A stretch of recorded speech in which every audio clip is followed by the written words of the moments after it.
Halo, Assalamualaikum warahmatullahi wabarakatuh. Bertemu dengan saya Budi Utari dalam bab 1 pertumbuhan dan perkembangan pada tanaman. Anak-anak, kemarin kalian sudah belajar tentang pertumbuhan dan perkembangan sedikit ya. Di sini Ibu ulang lagi, pertumbuhan itu artinya perubahan yang terjadi pada makhluk hidup yang meliputi pertambahan ukuran tubuh. Kalau perkembangan itu proses untuk mencapai kematangan fungsi organisme. Nah, di sini dicontohkan yaitu tumbuhan mangga saat berumur 1 tahun, kemudian tumbuhan mangga saat berumur 5 tahun. Nah, di sini ada pertumbuhan kontinu dan perkembangan dari tumbuhan mangga tersebut. Anak-anak, tumbuhan itu telah mencapai perkembangan yang ditandai oleh telah berfungsinya organ reproduksi. Nah, di situ bisa menghasilkan biji, bunga, buahnya, anak-anak. Harus kalian ketahui perbedaannya itu ada 4 ya. Kalau pertumbuhan itu bertambahnya ukuran seperti panjang, lebar, volume, dan massa. Bersifat kuantitatif, irreversibel, tidak dapat kembali ke keadaan semula, dapat diukur dengan menggunakan alat auxanometer. Kalau perkembangan, suatu proses menuju kedewasaan, menuju suatu keadaan yang lebih tinggi, lebih teratur, dan lebih kompleks. Bersifat kualitatif, reversibel, tidak dapat diukur. Anak-anak, macam-macam pertumbuhan itu ada 2. Pertumbuhan primer, artinya pertumbuhan yang memanjang, baik yang terjadi pada ujung akar maupun ujung batang.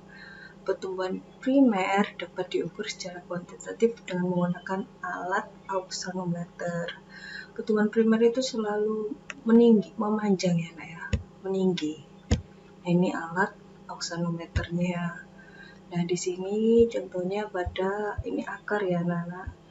Di sini yang selalu mengalami pertumbuhan itu dudung akarnya selalu menembus tanah ke semakin dalam. Kalau ini pada batang ya, anak-anak. Ini pada pucuknya itu ada hasil pembelahan sel-sel pada jaringan meristemnya. Di sini selalu memanjang. Nah, ini pada tanaman bawang. Di sini bisa kamu perhatikan jika diambil ujungnya akarnya ini akan terlihat seperti ini, anak-anak. Ada 3 zona ya. Kalau tanaman itu mengalami pertumbuhan primer. Apa saja, anak-anak? Nah, yang pertama di sini ada daerah pembelahan sel. Daerah pembelahan sel itu di paling ujung sebelah sini ya. Itu sel-sel ini tuh sangat aktif, bersifat meristematik. Kemudian ada daerah perpanjangan sel. Di sini ya, anak-anak, ini perpanjangan sel. Di situ mempunyai kemampuan untuk membesar dan memanjang.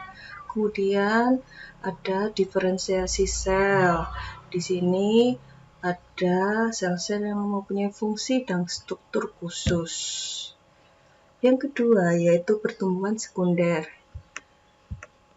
Hasil aktivitas jaringan meristem sekunder berupa kambium dan kambium corpus. Nah, di sini selalu pertumbuhannya melebar ke samping. Di sini contohnya yaitu penampang melintang suatu pohon yang menunjukkan pertumbuhan sekunder. Di sini jika diambil seperti ini, anak, kelihatan phloem xylemnya. Nah, di sini ada lingkaran tahunnya. Lingkaran tahunnya di sini ada vascular cambiumnya di sini, kemudian periderm, kemudian phloemnya, saputnya seperti ini. Anak-anak, selanjutnya kita mempelajari perkembangan bakal biji yang meliputi 3. Perkembangan endosperm, perkembangan embrio, dan struktur biji yang matang. Di sini perkembangan bakal buah itu adalah bakal buah berkembang menjadi buah yang berfungsi melindungi biji ketika biji dipencarkan oleh angin atau hewan. Contohnya biji jarak dan biji jagung. Ya anak-anak, di sini contohnya yaitu monokotil. Silakan menyimak video berikut. Embryo of dicot seeds. A seed is a small embryonic plant structure which is capable of growing into a new plant. A typical seed has three basic parts: an embryo, storage of nutrients for the embryo, and a seed coat. All seeds are different in size, shape, and color. Under proper condition for germination, the embryo develops into a mature plant. It is nourished by the food reserves in the storage structures called cotyledons. The embryo has one cotyledon in monocotyledons and two cotyledons in almost all dicotyledons. Materials required: watch glass containing seeds of bean, gram and pea, forceps, needle, 3 small beakers containing distilled water, and a dissecting microscope. Procedure: put the seeds pea, gram and bean into 3 different beakers containing distilled water. Soak the seeds overnight. The seeds imbibe water through the micropyle when soaked in water. Take one seed from each beaker and put it into the watch glass using forceps. We can see that the bean has a kidney shape. A gram and pea are round in shape. On each seed, we can easily identify a scar called hilum. The seed is attached to the inner margin of the fruit by means of the hilum. Taking a look at each seed carefully, we can observe a micropyle on the seeds of bean, gram and pea. Water is absorbed via the micropyle during the germination of the seed. Carefully remove the seed coats of each seed using forceps and a needle. Place the seed onto the stage of the dissection microscope using forceps. Separate the 2 cotyledons of each seed using forceps and a needle to locate the embryo between them. Examine each part of the embryo of the seed through the lens of the dissection microscope. An embryo consists of an embryonal axis to which 2 thick fleshy cotyledons are attached. The cotyledons are food storage organs. One end of the embryonic axis lies enclosed between the 2 cotyledons and is called the plumule. It develops into the shoot. The other end of the embryonic axis protrudes outside the cotyledons and is called the radicle. This develops into the root. Since 2 cotyledons are seen in bean, gram and pea seeds, they are dicot seeds. Precautions: seeds should be soaked overnight in distilled water. Be careful that the seed is not damaged when removing the seed coat.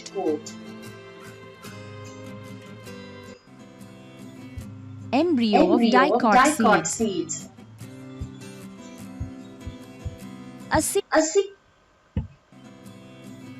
Embryo of Nah, anak-anak tadi udah mempelajari tentang biji ya anak-anak. Di situ kalian bisa memperhatikan mikrofil, hilum, kemudian radikula, plumula, kotiledonnya.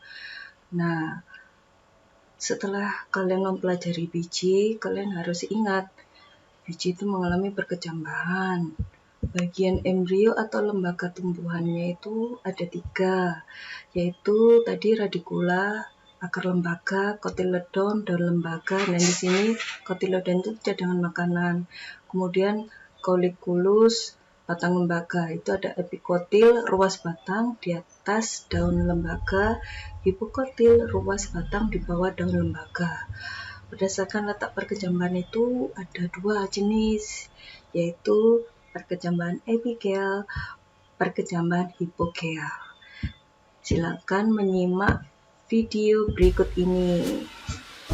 Di sebelah atas ini anak-anak harus kalian perhatikan. Di sini adalah perkejambahan epikeal. Nah, di sini kotiledonya naik di atas tanah.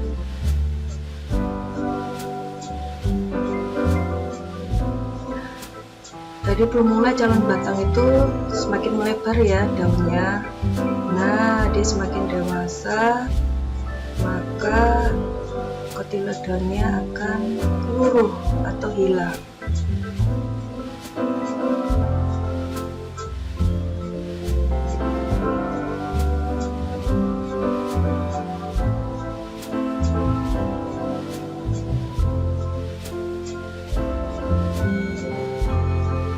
Nah, untuk yang sebelah bawah di sini adalah perkejambahan hipokeal. Sini contohnya jagung ya anak-anak. Jadi kotiledonnya tetap berada di dalam tanah. Ini saat proses syutingnya menggunakan kamera yang bagus ya anak-anak.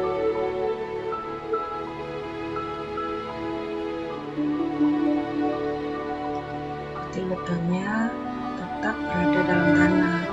Jadi belum mulai darah di bulannya tetap memanjang terus. Belum mulainya tadi sampai menembus tanahnya ke atas.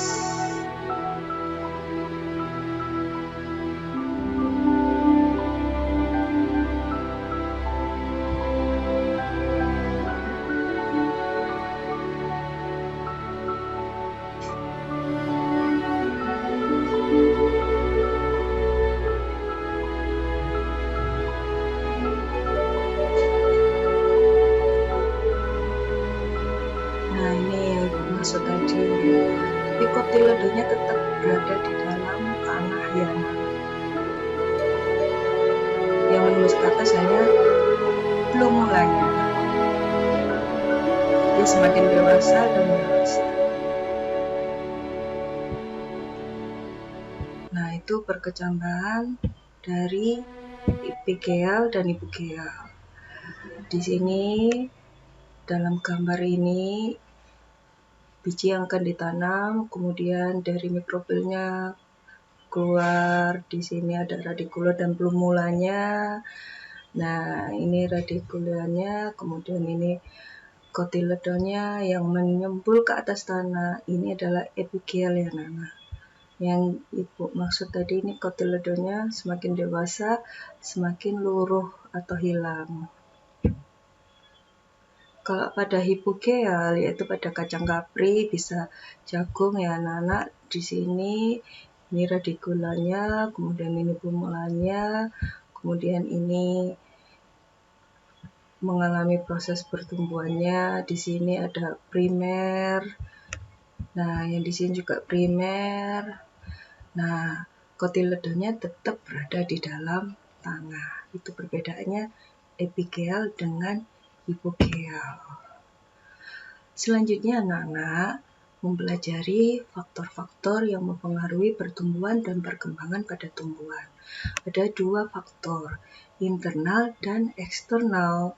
Internal itu ada faktor genetis, kemudian faktor fisiologisnya ada hormon, kemudian faktor eksternalnya ada temperatur, cahaya matahari, air, pH, dan oksigen, serta nutrisi. Internalnya ini faktor genetisnya itu yaitu gen ya anak-anak. Kalau fisiologisnya hormon ini ada auksin, giberelin, etilen, sitokinin, asam absisat, kalin, dan asam traumalin.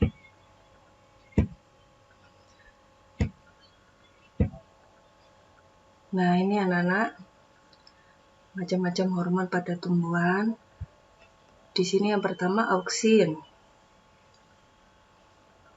Auksin di sini kalian perhatikan kalau macam-macam hormon kalinnya ada rizokalin itu merangsang pembentukan akar, kemudian kaulokalin itu merangsang pembentukan batang, kemudian antokalin itu merangsang pembentukan bunga, dan filokalin itu merangsang pembentukan daun.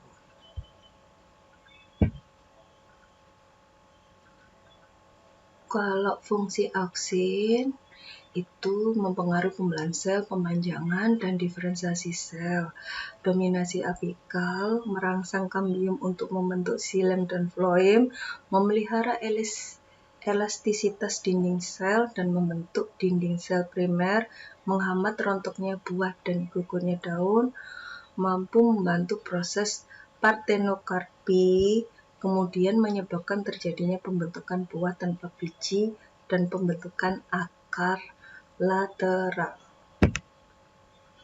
Kalau fungsi giberelin tadi bersama dengan auksin berpengaruh pada perkembangan dan perkembangan embrio, merangsang pembentukan enzim amilase, menormalkan pertumbuhan tanaman yang kerdil, merangsang pembentukan serbuk sari, memperbesar ukuran buah, merangsang pembentukan bunga, mengakhiri masa dormansi biji, pada konsentrasi tinggi merangsang pertumbuhan akar. Itu fungsi giberelin. Fungsi etilen merangsang pematangan buah dan kerontokan daun pada konsentrasi lebih tinggi dari auksin, dan giberelin menyebabkan penghambatan pembentukan akar, batang, dan bunga. Bersama dengan auksin merangsang pembungaan. Ini fungsi etilen. Fungsi sitokinin atau sitokinesis adalah merangsang pembentukan akar dan batang, pembentukan cabang akar dan cabang batang, menghambat dominasi apikal, pengatur pertumbuhan daun dan pucuk, memperbesar daun muda, mengatur pembentukan bunga dan buah, menghambat proses penuaan. Fungsi asam absisat atau apa ya? Merangsang penuaan dan pengguguran daun, mempertahankan tumbuhan dari tekanan lingkungan yang buruk. Fungsi asam tromalin merangsang proses regenerasi sel pada bagian tubuh yang luka atau rusak. Nah, anak selanjutnya cahaya itu bermanfaat bagi tumbuhan terutama sebagai energi yang nantinya digunakan untuk proses fotosintesis. Cahaya juga berperan dalam proses pembentukan klorofil. Akan tetapi cahaya dapat bersifat sebagai penghambat atau inhibitor pada proses pertumbuhan. Hal ini karena cahaya dapat memacu difusi auksin ke dalam bagian yang tidak terkena cahaya, sehingga proses perkecambahan yang diletakkan di tempat yang gelap akan menyebabkan terjadinya etilasi. Nah, di sini contohnya daun itu menguning ya, kemudian menjadi coklat. Begitu. Ini proses auksinnya seperti ini.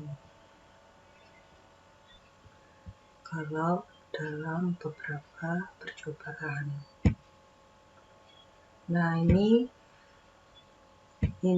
contoh dari pembusukan buah, pematangan buah juga. Nah, kalau contoh lain yaitu memetik buah mangga, kemudian ditaruh di tempat rapat, ditutupi. Nah, di situ gas etilennya berfungsi memasakkan mangga tersebut. Nah, anak-anak, selanjutnya kalau pengaruh nutrien pada pertumbuhan tumbuhan itu di sini ada unsur haranya, mulai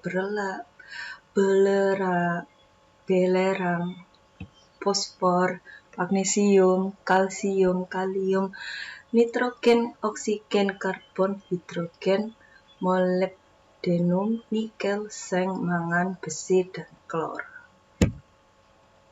Anak-anak, selanjutnya yaitu kalian harus membuat laporan hasil percobaan. Jadi kalian itu mendesain suatu percobaan, kemudian melaporkan ke ibu. Bagaimana membuat laporannya? Silakan menyimak sebagai berikut.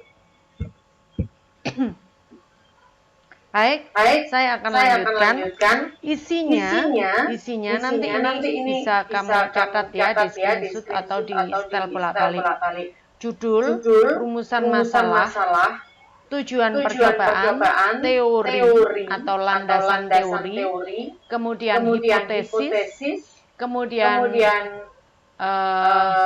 desain percobaan, lalu baru data hasil pengamatan dan analisa data. Ini boleh diberi angka Romawi atau angka biasa, tapi harus konsisten ya. Kalau ini angka 1, 2, 3 ya konsisten. Angka Romawi semua. Begitu. Jadi ini isi laporannya dari awal sampai akhir seperti ini. Dan ini boleh tidak tidak satu halaman satu judul gini enggak apa-apa. Jadi boleh bersambung tetapi ditata yang baik ya. Yang akan saya bahas pertama adalah mengenai rumusan masalah. Rumusan masalah itu adalah berupa kalimat tanya. Saya beri contoh, misalkan begini. Apakah cahaya matahari memiliki pengaruh terhadap pertumbuhan tanaman? Lalu diakhiri tanda tanya. Atau apa pengaruh cahaya matahari terhadap pertumbuhan biji kacang hijau? Kalau pertumbuhan tanaman ya berarti kamu harus banyak tanaman. Tapi kalau spesifik biji kacang hijau maka nanti yang diteliti hanya khusus biji kacang hijau saja. Kemudian rumusan masalah ini jangan terlalu seperti tadi saya sudah jelaskan ya. Kalau tanaman ya berarti nanti sampelnya harus banyak tanaman. Nah, ini jangan terlalu supaya tidak terlalu luas dan nanti menelitinya jadi tidak spesifik ya, tidak secara khusus begitu ya. Ini akan menyulitkan kamu. Jadi harus spesifik kalimat-kalimatnya.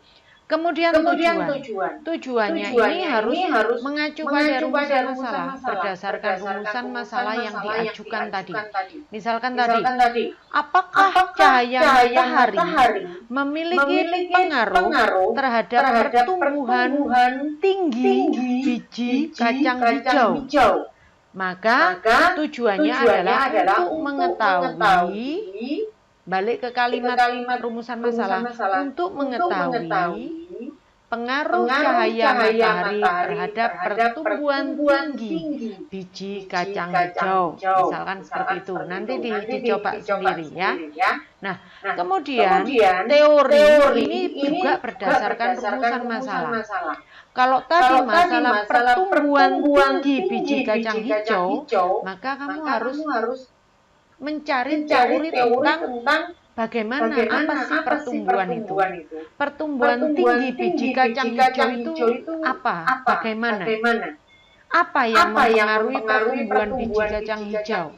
Nah, itu jadi teorinya jangan meleset ke sana. Jangan meleset dari sana. Jadi harus sesuai dengan ini tadi.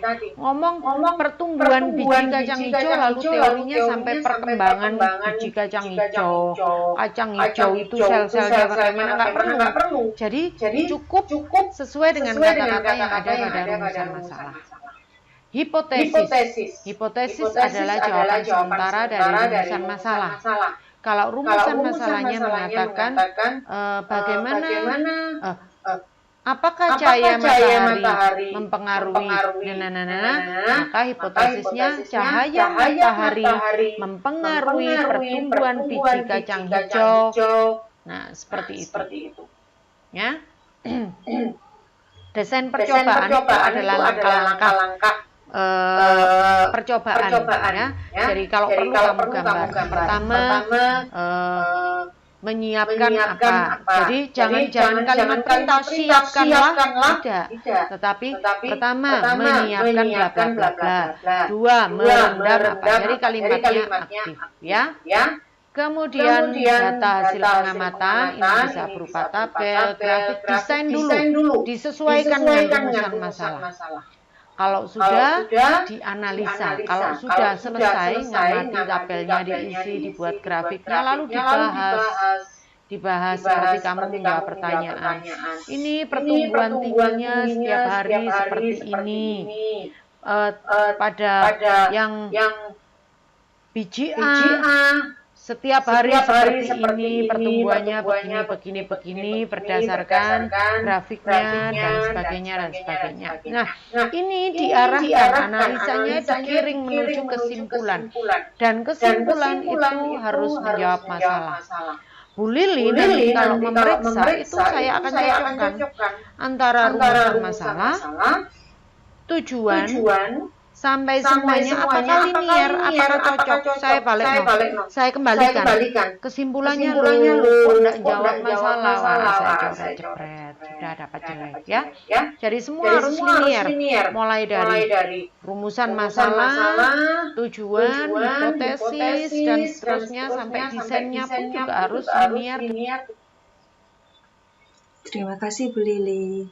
Nah, anak-anak, semoga dengan penjelasannya Bu Dia ini, kalian bisa memahami tentang bab 1, pertumbuhan dan perkembangan pada tumbuhan.